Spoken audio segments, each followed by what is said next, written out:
Hi there, JDL Brushes here, and we have a new video. This time we are working on an architectural sketch, finally, and I think I'll be doing 9 of these kinds of sketches, focusing on architectural kind of scenes, exterior scenes, and yeah. So when you're working on some architectural stuff,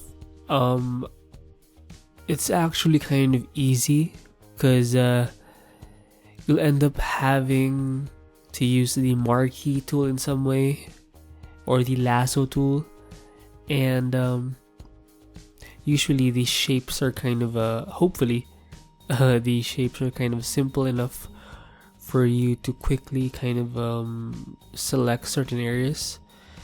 And again, when you're using these kinds of selection tools, I think it is quite possible to be carried away. For example, you can see in the bottom right part of the stairs, I did use the selection tool, but for the middle part or the middle stairway, the main stairway, I basically just used some very random strokes, and yeah, I think it helps to actually have some kind of synthetic.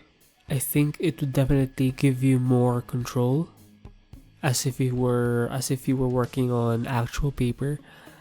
But not everyone has that opportunity, like I do. So I have a graphic tablet, and yeah, I'm gonna have to be a little more something. So anyway, this is typically how I work on architectural environmental scenes, and I basically do the sketch first, which is basic, and then I proceed with the shadows. And for marker sketches or renderings, I like to keep them kind of marker like. And the way to do that, Jesus fuck. And the way to do that is to simply kind of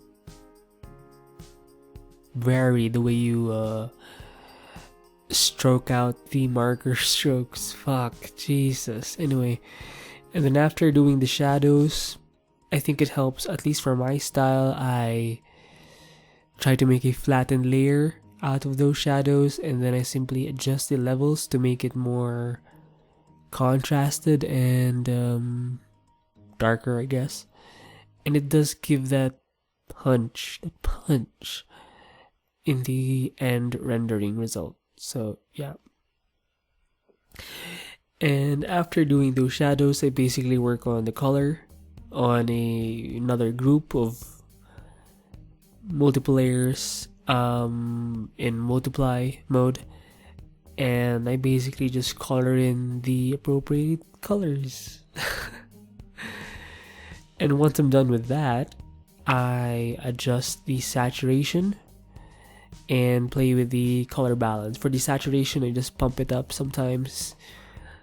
It can even go up to 50%, 50% or something.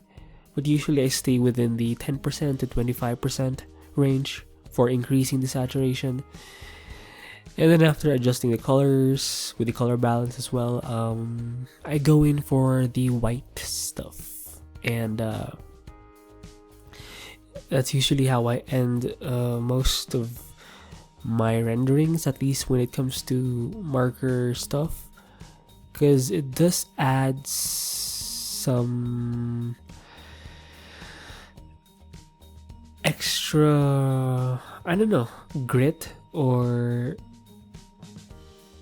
it gives that extra level of refinement. Even if your sketch is kind of simple and sketchy, it can make your sketch rendering way more attractive and presentable.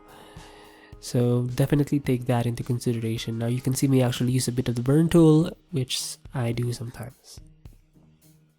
I use the marker brush back, obviously, and whichever your art, whatever your tool, make it beautiful. Bye.